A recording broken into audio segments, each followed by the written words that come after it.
Now, Roma Wines present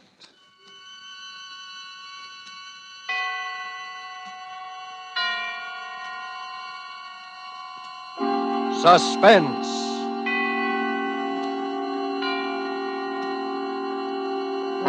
Tonight, The Brighton Strangler, starring John Loder with June Dupre. Suspense is presented for your enjoyment by Roma Wines. That's R-O-M-A, Roma Wines. Those excellent California wines that can add so much pleasantness to the way you live, to your happiness in entertaining guests, to your enjoyment of everyday meals. Yes, right now a glassful would be very pleasant, as Roma Wines bring you Suspense. This is the man in black, here for the Roma Wine Company of Fresno, California, who tonight from Hollywood bring you a radio play by Robert L. Richards, based on the RKO picture, The Brighton Strangler. The stars of the production are appearing with us this evening in this drama of an actor who specialized in murder and of a girl who became the unwilling heroine in a real-life play. And so, with The Brighton Strangler, and with the performances of John Loder and June Dupre, we again hope to keep you in suspense.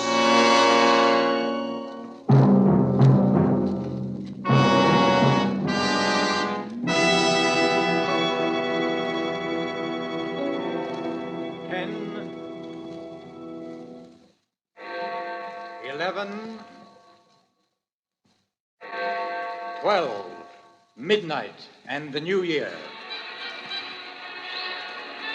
Oh, Edward, it's been such a lovely holiday. April, my dear, I wouldn't stand too near the edge. The rail is very low and it's quite a drop to the street. I was only looking over the city. It's even a lovely night to have a holiday end, as long as it must end. All lovely things must end, my dear. Shall we join the others? It's a bit chilly out here on the terrace, don't you think? No. We can't go in just yet because... Because what? Because something has to happen first. What has to happen? You know what happened to the Lord Mayor of Brighton, don't you? He was strangled. On Christmas Day. And the Chief Inspector, 3 days later, he was strangled too, wasn't he? Edward. Don't try to pretend you haven't guessed who I am. No, Edward. You couldn't be... Go on, say it. The Brighton Strangler. You couldn't. But I did.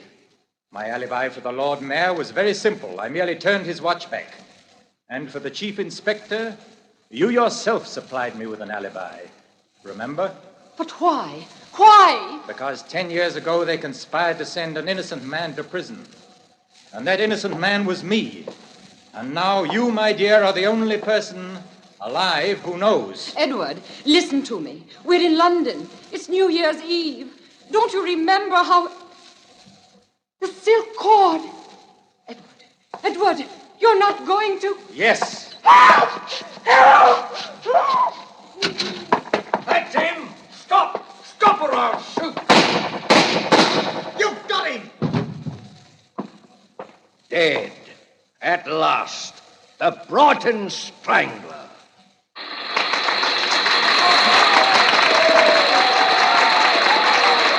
Thank you very much. Thank you. Good night.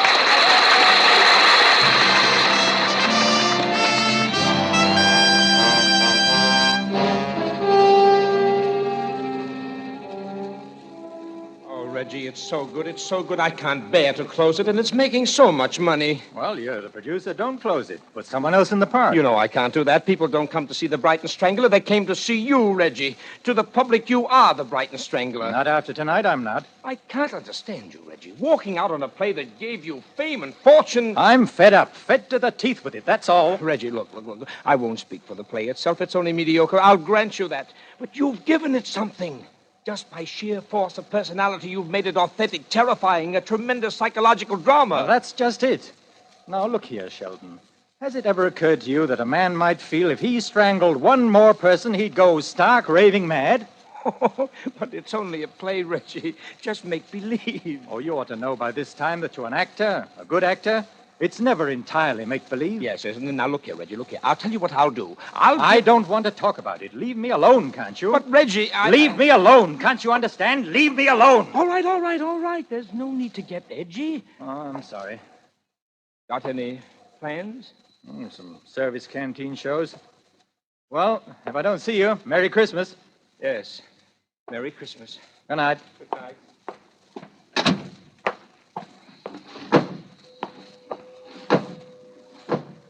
Air raid. Shelton! Gone. Everyone's gone. No time to make the shelter now. Best stay here, I suppose. Getting close. Too close. This is it!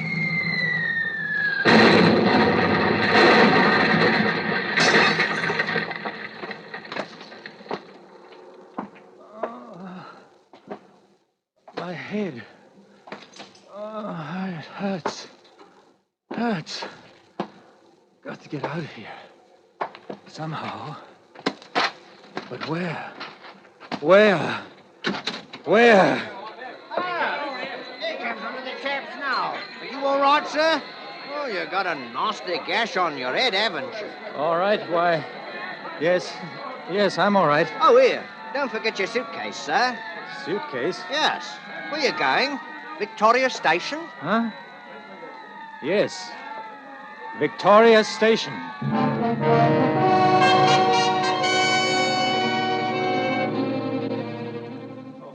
How many? 3 return tickets to Horsham. Here you are. Yours? Return to Rottingdean, if you please. Right. Next? Single to Brighton. Brighton. Right, next.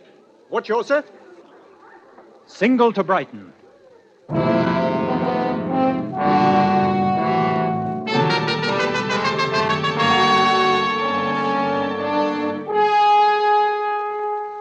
Tonight for Suspense, Roma Wines are bringing you as stars Mr. John Loder and Miss June Dupre in The Brighton Strangler, tonight's tale of suspense.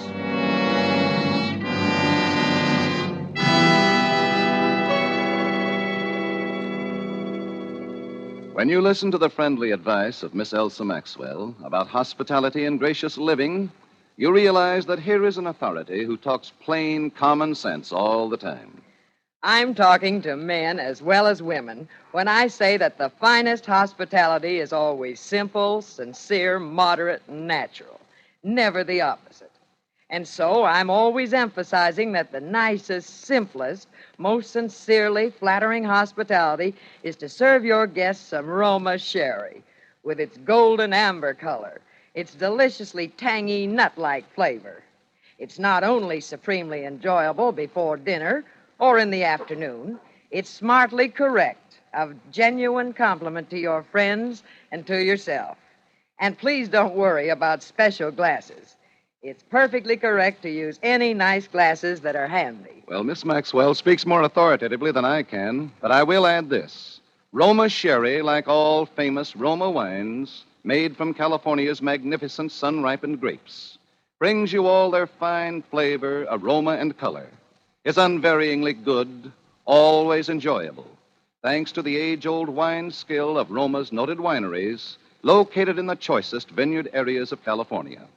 Yet all this goodness and pleasure is yours for only pennies a glass.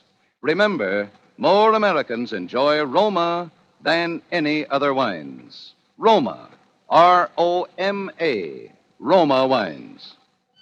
And now it is with pleasure that we bring back to our soundstage Mr. John Loder as Reginald Parker and June Dupre as April Manby, who now takes up the narrative concerning The Brighton Strangler, a tale well calculated to keep you in suspense.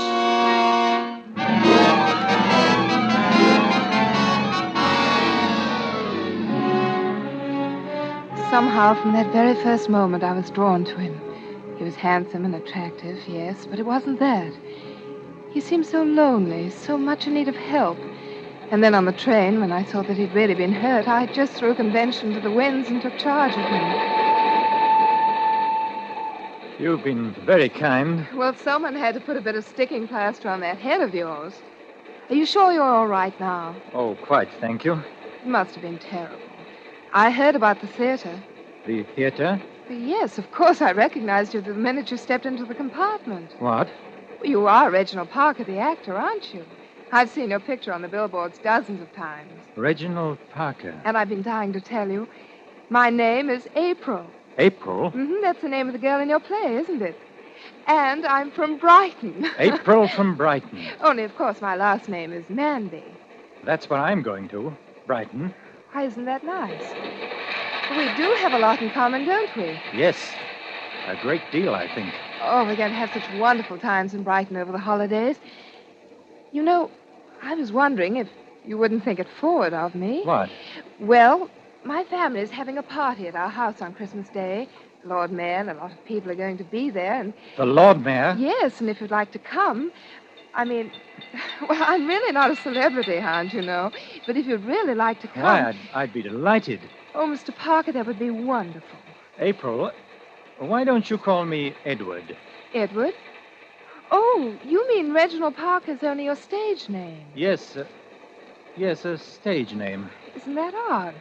I always knew actors had stage names, but I always thought yours was real. But I think I'd rather call you Reginald. Or at least introduce you to my family that way. It's so sort of confusing, two names. Well, what's in a name? Yes, after all, what is? Reginald, what's that little silk cord you keep twisting in your hands? Oh, this? Yes. I use this to strangle people. What? Oh, you mean in the play? Yes, in the play. Do you always carry it about with you? Always. Why? Oh, I don't know. For luck, I suppose.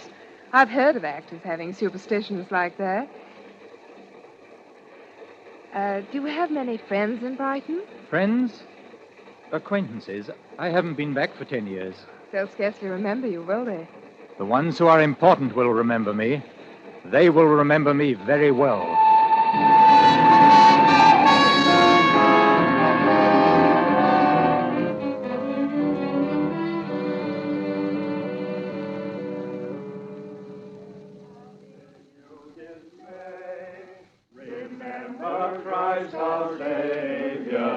Hello there. Am I late? Oh, no, right on the dot. Just 5:30 now. Here, let me take your coat. Thanks. Now come along and meet everyone. I'm so anxious for you to meet my parents. Told them so much about you. I didn't realize you knew so much about me. Silly. You know what I mean. Mother, I want you to meet Mr. Reginald Parker. Well, how do you do, Mr. Parker? How do you do? Mrs. Shackleton. How do you do? Mr. Shackleton. How are you? My father, Dr. Manby. How do you do, sir? And Chief Inspector Allison. How do you do? Well, everyone's here now but the Lord Mayor. I wonder what can be keeping him. Well, it's barely 5:30 now. It's a bit of a walk from his place. I expect he'll be along directly. Well, Mr. Parker, it's a pleasure to meet you in the flesh, so to speak, sir. I have an impression that we have met in the flesh before, Inspector. Well, not that I recall, sir, and I'm sure that I would. I would have thought so too, Inspector. If only because of our mutual adventures in villainy. Eh? Oh, I see what you mean. Well, sir, I'm a practical criminologist, more supposed to be. And I must confess that I find most of these plays and films and so on about crime rather preposterous. Why? Why, in this day and age, a man can't go about killing people without being caught. Once in a while, perhaps, but when you get these stories of chaps with 2 or 3 and a whole string of victims, oh, no, never. But, Inspector, they always are caught in the end, if only to prove to the kiddies that crime doesn't pay. But supposing it were the perfect crime. Oh, bosh, there's no such thing. Really? Oh, you interested in criminology, Mr. Parker? We ought to get together some evening while you're here. Perhaps I could give you a few experiences of my own that would amuse you. I should be delighted, Inspector. In fact, I shall make a point of it. Oh, good. Excuse me a moment. Hello? Yes? Yes, I'll call him. It's for you, Daddy. Oh, thank you, Martha. Yes? Yes, this is Dr. Manby speaking. What? Good Lord. Yes. Very well, I'll tell him, and I'll come over at once. What is it? What's wrong? Terrible thing has just happened. We'll need you on this, I'm afraid, Inspector. What's happened? The Lord Mayor has been murdered. Murdered? Can't understand it. Why, he didn't have an enemy in the world. When did it happen? He left his house at 5:15 to come over here. He was apparently attacked by someone who'd been lurking in the shrubbery of his own grounds. He was killed at 5:30. His watch had been smashed during the struggle, and that's when it stopped. And how was he killed, Doctor? He was strangled.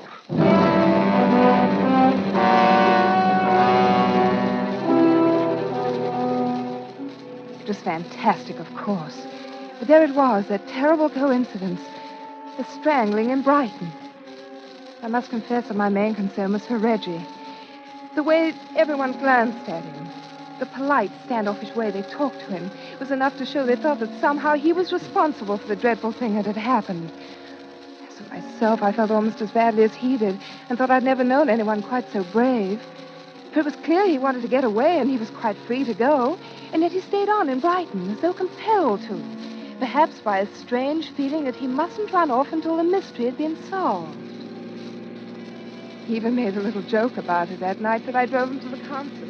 Well, this is one way of facing the music. Reggie, you mustn't say that. Oh, I'm sorry. I hope you didn't mind too much driving me down. Of course I didn't. I know you must think I'm a low dog for picking the one night when you wouldn't come along, but it's their only program of Rimsky-Korsakov, and I couldn't bear to miss it. I'll come another time, if you want me to. I want you to very much. Reggie, did you ever think that a play might have an effect on people who saw it? How? That someone might see it and want to do the same thing? Oh. Reggie, I think that's what happened. I think that someone saw your play and is trying to do the same thing in real life. Some poor creature with a twisted mind. A twisted mind? Please don't think I'm blaming you. But a play like that should never have been written. Should never have been allowed. Perhaps it was just fated to be that way. It's the only thing I can think of to explain the things that have happened. Does it make a great deal of difference to you? Difference? In the way you feel about me?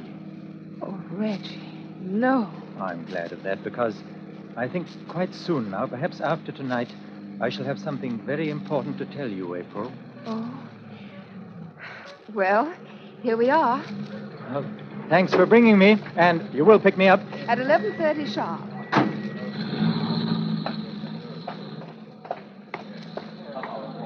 Tickets, please, sir. Here you are. First stall on your right, sir. First seat in the last row. Am I late? No, sir. It's just about to begin, sir.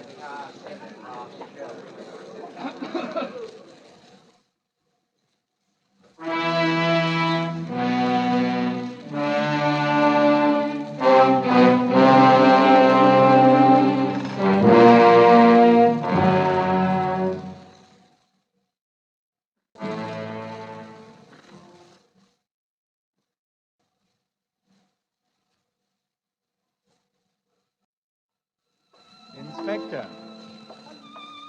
There, Parker. Come in. Thank you. I was just listening to a little music on my gramophone. Do you know it? Scheherazade? Yes, it's just 42 minutes long. Oh, is it? I never timed it. Yeah, make yourself comfortable by the fire. I was rather hoping you'd pick this evening to drop in. I'm all alone. I remember you said you'd be. You have quite a music library, Inspector. Yes. And I see you collect other things as well. Oh, my private chamber of horrors. Interested?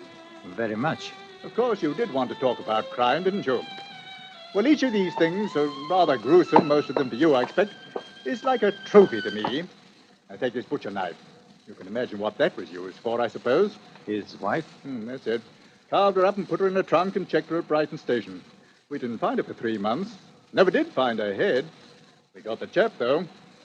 Now, here's something you don't see very often. A hangman's noose. Yes, the fellow who wore that collar last got me my biggest promotion.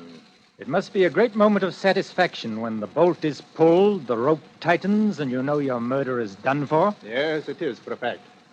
But there's one trophy I intend to have here that'll make me prouder than all the rest. Just a little thing it is, too. Just a bit of cord. You mean the cord that was used to strangle the Lord Mayor? Right you are, and I'll get it. Many years ago, 10 years to be exact, before the Lord Mayor was the Lord Mayor, he was a barrister defending a client in a court of law. And let us suppose that instead of defending his client, he betrayed him to the prosecution, and the man went to prison. And let us suppose that the man returned one day, after all those years in prison, to take revenge. And he took it. Very imaginative theory, Mr. Parker. Why don't you drop into my office tomorrow and we'll discuss it further? Ah, but you've only heard half of my theory, Inspector. Let us also suppose that the representative of the prosecution to whom this innocent man was betrayed was someone more interested in collecting trophies than in seeing justice. An ambitious man. A chief inspector of police, shall we say. Someone like you, Inspector. Really, Mr. Parker. Then it would also follow that our man would strangle you. Wouldn't it, Inspector? I'm afraid play acting has influenced your judgment, sir. This is no play, Inspector. Oh, you couldn't get away with a thing like this. You've said that before. People know where you are. Exactly. You see, I am at a concert. No!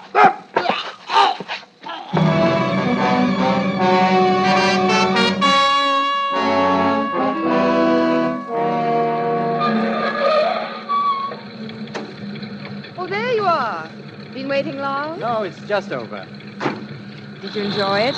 I don't think I've ever enjoyed a concert quite so much in all my life. Really? Do you have a wireless in your car? Yes, there it is, right in front of you. Oh, yes, of course. I thought we might hear a bit of news. Mm-hmm. Under intense anti-aircraft fire, the raiders were driven off. However, with only a minimum of damage to non-military objectives. I have just been handed a dispatch from Brighton. The Brighton Strangler has struck again. At approximately 11 o'clock tonight, Chief Inspector Allison of the Brighton Police Force was found dead in his flat.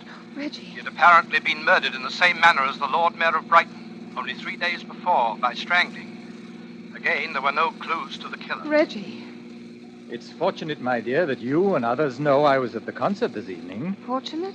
Because otherwise it might seem almost one coincidence too many.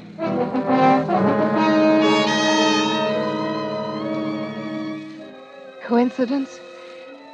Suddenly, all this coincidence that had seemed only the trickery of an impossible nightmare became the evidence of terrible reality.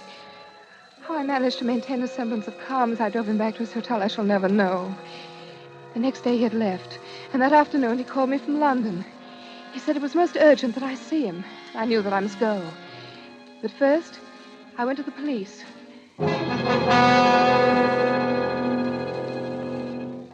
It's fortunate he came to us first. Now, if you know where he is, miss, we'll arrest him at once. But I don't know where he is. And besides, I have no proof. Neither of you, neither has anyone. There's all the proof we need, miss. But don't you see the pattern? I'm to meet him at the Plaza Hotel. And the Plaza Hotel is a terrace. And tonight is New Year's Eve. And my name is April. You'll be taking your life in your hands, miss. Oh, maybe I'm wrong. I pray that I am. Maybe he won't have to do anything, and he'll come to you of his own accord when I tell him you want him. But if I'm not wrong, if this is the only way to save him, I'm the only person in the world who can do it. Well, what did you say the line in the play was? He says, and now you, my dear, are the only person alive who knows. The only person alive who knows. You do have a script of the play, don't you? Oh, yes, yes. Because you'll have to come right in on cue. Do you have a copy of the play for yourself? I don't need one. I know it now by heart.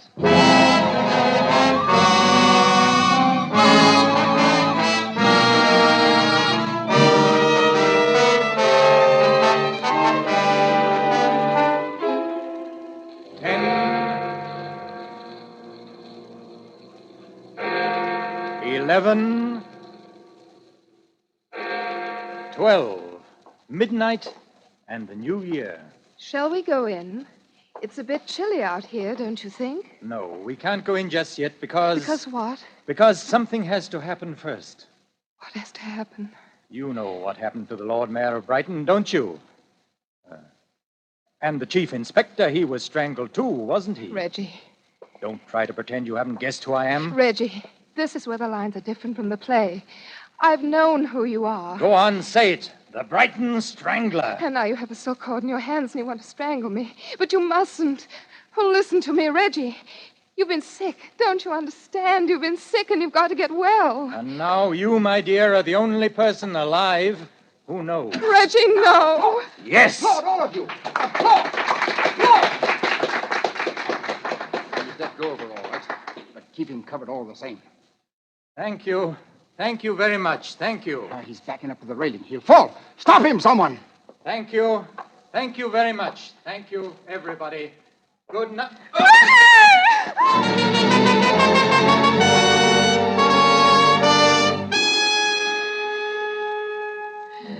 as though in a trance, bowing as he had so often to so many enchanted audiences of the Brighton Strangler. He stepped backwards towards the low parapet as though again leaving the stage, and fell. We found him on the pavement below. He was still alive. It's April from Brighton. We were bombed, weren't we? And then I heard applause. I think I'm hurt, but you'll help me, won't you?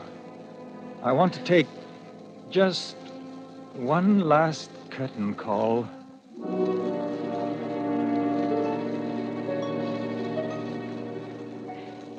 He died there, in my arms.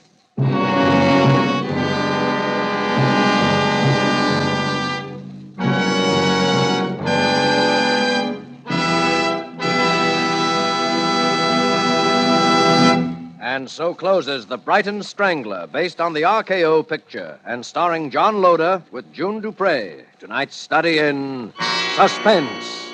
Suspense is produced, edited, and directed by William Spear. There is no reason at all, Elsa Maxwell says, why everyone should not have the enjoyment of Roma wines with everyday meals and when entertaining friends. These superb wines of California are so delightful to the taste, so very delicious with food, so smartly complimentary to friends who are your guests. It seems a shame to me that some people still miss out on such wholesomely simple, moderate, and inexpensive pleasure. But of course, Miss Maxwell, millions already do know and enjoy Roma wines. In fact, more Americans enjoy Roma than any other wines. And that can only mean Roma wines are California's finest. Always extra good, unvaryingly fine in flavor and quality. Yet, only pennies a glass. Roma, R-O-M-A, Roma wines. Before we bring you news about next week's program, I should like for our sponsors, the Roma Wine Company, and for all of us who collaborate to bring you Suspense, Mr. Spear, our producer-director, Lud Gluskin, our conductor, Lucian Marowik, composer of our scores, Vern Surrey and Ralph Cummings, our sound crew, Bob Anderson, engineer, and Truman Bradley, our announcer, to wish you a very Merry Christmas. Next Thursday, same time, you will hear Miss Ida Lupino as star of Suspense. Presented by Roma Wines, R-O-M-A. Made in California for enjoyment throughout the world. An open telegram from Washington concerning the merchant marine, which should be listened to with vital interest by eligible members of our audience. United States shipbuilding program is being increased at enormous rate. Contracts have been awarded for hundreds of additional new ships. Every one of these ships must be manned by 40 to 50 men, most of them with previous sea experience. Long Pacific distances and expanding supply problems call for continuous employment of large numbers of men and ships until Japan is totally defeated.